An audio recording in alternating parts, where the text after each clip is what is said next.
Most original game of the year. I love this category. Who's starting?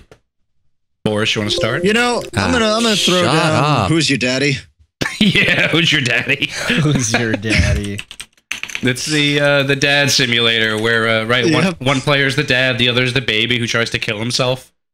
Serious? Yep. Yeah. That's your gameplay cycle. You got two competitive people, and the baby's just like in the cabinets trying to find like the detergent, trying to like drink detergent, eat batteries. What game is this? Who's your daddy? Oh God. Yeah.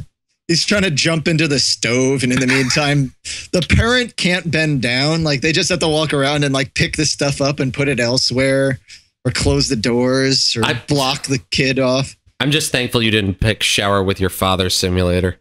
Oh. Runner up. What's that next? Runner up. Honorable mention. Honorable mention, yes. May I? Yes. No. So I have a surprising one on this list because I think it's not going to get mentioned in many positive categories moving forward. It's not going to surprise me. Evolve. What? Wow. No.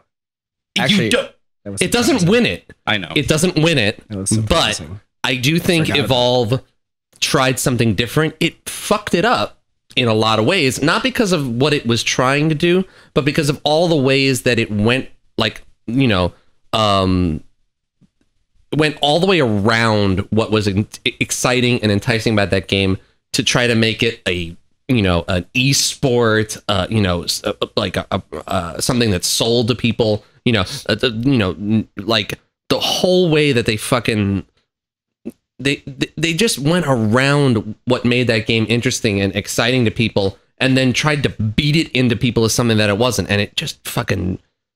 It's their own damn fault that that game came out and fell on its face. Yeah, well, because they relied on people to work together.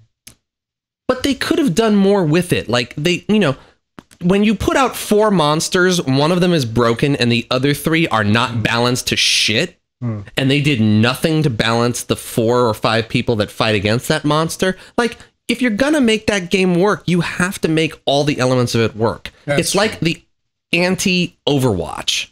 Because even though Overwatch has characters right now that are mismatched and badly balanced, there's like 21 characters in that game, and they're pretty well balanced in like an alpha state-ish. It's not really an alpha. But god damn it, it's like I wanted Evolve to be so good, and it's like not enough monsters, one arena, and you know, the characters that you're like playing as anything other than the monster was boring and not interesting and not effective at all.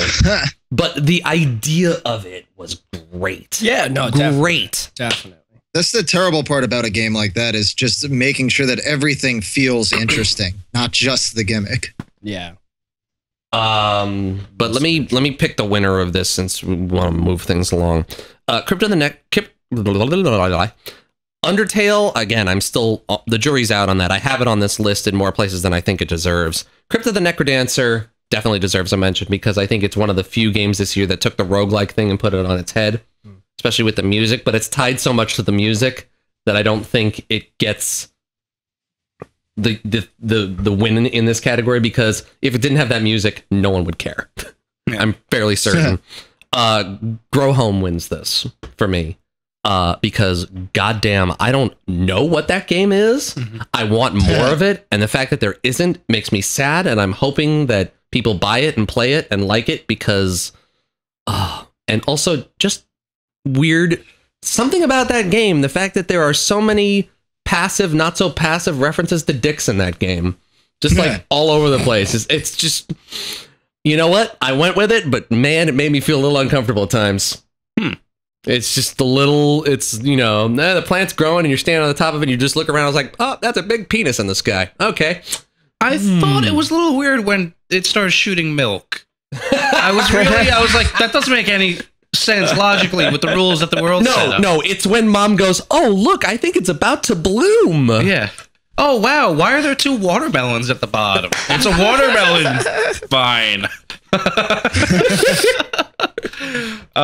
You're feeding that thing right. I'll go. Oh my god. Oh come on! I also have Undertale on my list as a runner-up. But Rob, I'm in the same boat as you. I'm not fully sold on that game yet. I'm not convinced that game deserves the accolades that it's getting. No, but there's some interesting trolling that game does to you. There's an argument to be made for it. My winner is Rocket League. I never thought I would play soccer with RC with rocket powered RC cars. Yeah, and whoever thought cars and soccer would be like a great and it would be fun and interesting. But that's my win. That's pretty good. It's like cars, good, soccer, rockets, Europeans. Yeah.